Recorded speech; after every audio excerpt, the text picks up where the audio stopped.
दोस्तों, मान्यवर कांसीराम साहिब का जीवन संघर्ष। दोस्तों, ये एक बहुत ही दिलचस्प कहानी है। इस वीडियो में आज हम जानेंगे मान्यवर कांसीराम जी के जीवन परिचय, जीवन संघर्ष के बारे में।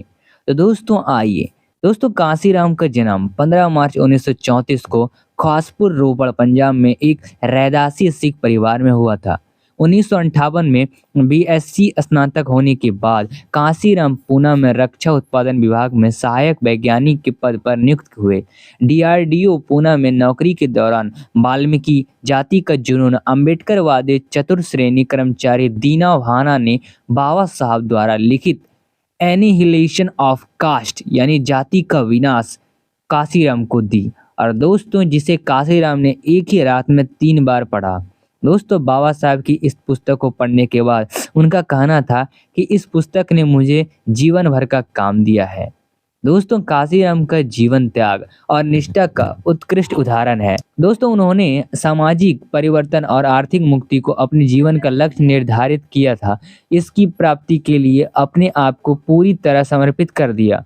जब उनकी मां ने उन्हें शादी कराने के लिए कहा, तो दोस्तों कांसीराम ने अपनी मां को समझाया कि उन्होंने समाज की भलाई के लिए खुद को समर्पित कर दिया है। नौकरी छोड़ने पर उन्होंने 24 पन्ने का एक पत्र अपने परिवार को लिखा। उसमें उन्होंने बताया कि अब वे संन्यास ले रहे हैं और परिवार के साथ उनका कोई रिश्ता नहीं है। वे अब परिवार के किसी भी आयोजन में नहीं आ पाएंगे। उन्होंने इस पत्र में यह भी बताया कि वे ताजिंदगी शादी नहीं करेंगे और उनका पूरा जीवन बहुजन समाज के उत्थान को समर्पित है। दोस्तों, कांसीराम ने एक ऐसा मार्ग चुना था जिसके नेता भी वे स्वयं थे तथा कार्यकर्ता भी स्वयं। इसलिए उन्होंने एक विस्तृत योजना तैयार की। इस योजना की पहली कड़ी थी विचारधारा का चुनाव तथा उसका निरंतर परिष्कार। दोस्तों, उन्होंने बहुजन समाज की स्थिति विकसित की, जिसके अनुसार ब्राह्मण, क्षत्रिय और वैश्य 15% और अल्पसंख्यक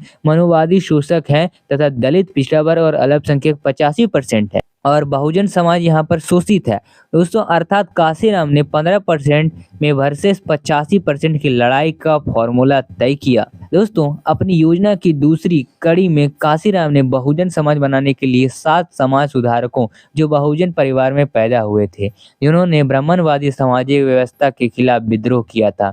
गुरु खासीदास, नारायण गुरु, बिरसा मुंडा, दोस्तों ईवी रामा स्वामी, पेरियार, महात्मा ज्योतिबा फुले, राजश्री साहूजी महाराज और बाबा साहब डॉक्टर भीमराव अम्बेडकर। इनके विद्रोह को पुनर्जीवित कर अपने मिशन को भौगोलिक और सामाजिक विस्तार देने की योजना बनाई।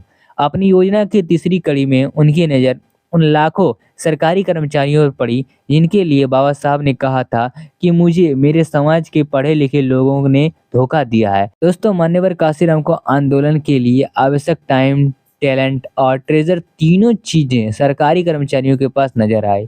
उन्होंने प्रशिक्षण शिविरों के माध्यम से हजारों कर्मचारियों को तैयार किया।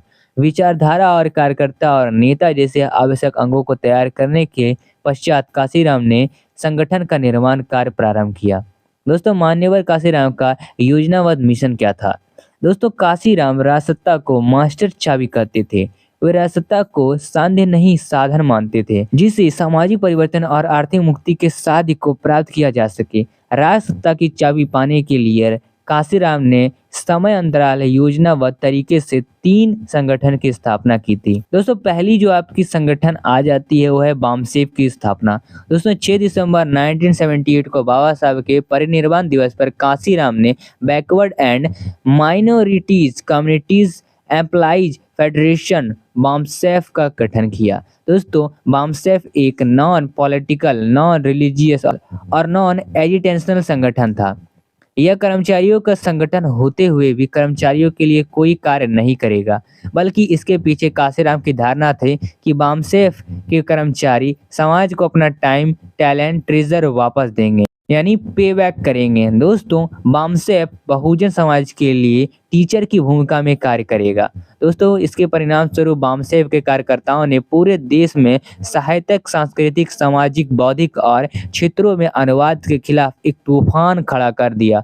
दोस्तों, तथा जाति धर्म में बटे हुए बहुजन समाज को सांस्कृतिक तरीकों से पत्रिकों के साथ जुड़कर प्रशिक्षण कार्यकर्ताओं की फौज खड़ी कर दी। दोस्तों वही इनका दूसरा स्थापना था DS4। दोस्तों इस संगठन का पूरा नाम दलित शोषित समाज संघर्ष समिति था।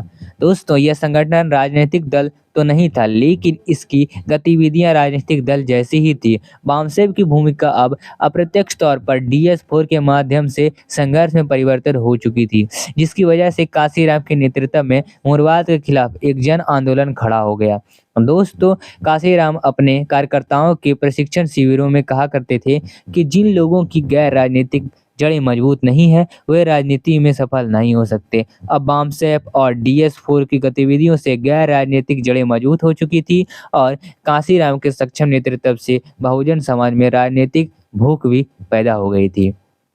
वही दोस्तों तीसरी स्थापना की बात करें तो बहुजन समाज पार्टी की स्थापना ये 14 अप्रैल 1984 को बाबा साहब के जन्मदिन पर काशीराम जी ने बहुजन समाज पार्टी की स्थापना की। दोस्तों इसका उद्देश्य था स्पष्ट। दोस्तों पहले राज सत्ता की चाबी पर कब्जा करना, फिर सत्ता की चाबी से सम्राट अशोक के श्रमण भारत की पुनः स्थापना करना।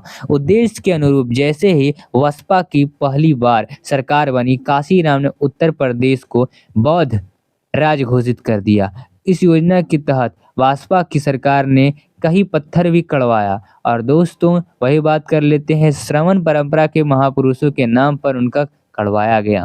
दोस्तों वही अब बात कर लेते हैं काशीराम को जीवन में सबसे बड़ा झटका पार्टी गठन के मात्र 2 वर्ष तब लगा जब बामसेब काशीराम से अलग हो गया, जिसका अफसोस अक्सर काशीराम अपने भाषण में किया करते थे। मैंने मेरी जीवन का पूरा दिमाग और समय बामसेब को तैयार करने में लगाया था, यह सोचकर कि समय आने पर बामसेब सदुपयोग कर मैं आसानी से बहुजन समाज को हुक्मार समाज बना दूंगा। लेकिन बामसेब के कुछ लोगों की गद्दारी की वजह से बामसेब को मुझे अलग कर दिया गया। मैंने फिर प्रण किया कि अब मुझे अपने बलबूते पर ही इस मिशन को मंजिल तक पहुंचाना होगा। काशीराम की उपलब्धियों से यह तो अंदाजा लगाया जा सकता है कि यदि उन्हें बामसेब का साथ मिला होता तो जरूर वे बहुजन समाज को हुक्मरान समाज बनाकर जाते। दोस्तों फिर भी यह काशीराम का करिश्मा ही था कि उन्होंने बसपा को दूसरे चुनाव में ही राष्ट्रीय पार्टी का दर्जा दिलाते हुए पार्टी गठन के 11वें वर्ष में 3 जून 1995 को उत्तर प्रदेश जैसे बड़े राज्य का मुख्य मंत्री मायावती को बना दिया।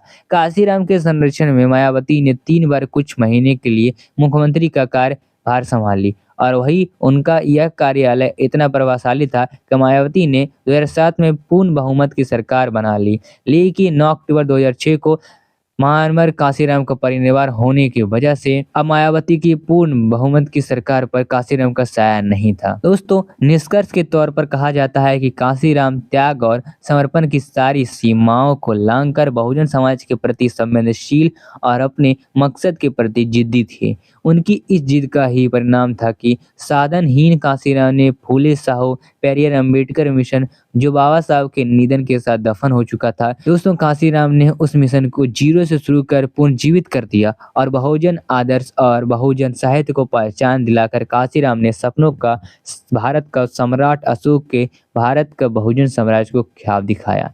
काशीराम के बहुजनवाद ने मुरवाद को हमेशा के लिए अपराधी घोषित कर दिया और भविष्य में काशीराम की बसपा बहेली खत्म हो जाए, लेकिन काशीराम का बहुजनवाद सदैव प्रासंगिक बनकर बहुजन समाज की प्रेरणा देता रहेगा। तो आखिर ये थे हमारे मान्यवर काशीराम जी। इनकी जीवन परिचय आपको कैसी लगी हमें कमेंट में जरूर बताएं। दोस्तों मिलते हैं फिर अगले इंटरेस्टिंग टॉपिक के साथ। Bye bye. चैनल को सब्सक्राइब करें और भी इंटरेस्टिंग वीडियो देखने के लिए।